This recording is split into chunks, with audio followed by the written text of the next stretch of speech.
Master আমাকে দমে মারলো, নড়কে এত বাখান দিল, ওকে মগে না মারে না।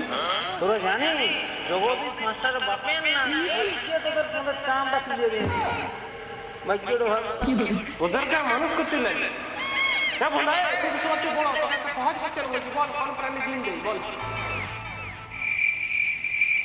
মাস্টার একটা প্রাণী আছে যে ডেলি দিন দেয় কিন্তু রবিবারে রেস্ট। কুটুয়া কি প্রাণী রে মাস্টার সেন্টারে দিদি ঘরে শুনেছি তা পরীক্ষা এলে লিখে দিবি যে সেন্টার ডিপার্টমেন্টে দিন দে তোর চাকরি কোনো সালা লাগে না আর শোন বোকাচ দেবে তোদেরকে আর কতগুলো কোশ্চেন করবো যদি ঠিক ঠিক উত্তর দিতে পারো তো ভালো লাগে কালকে আমার জমি চাপ নেই সবগুলো ধান্দা করা করতে পারছি না না কি তুই বল মানুষ কোন অঙ্গের দ্বারা শ্বাস গ্রহণ বর্জন করে ঠিক আছে তোমরা সহজ বলবে মাস্টার মানুষ না দিক থেকে নিঃশ্বাস চলে আর কোন দিক থেকে বাঁচবে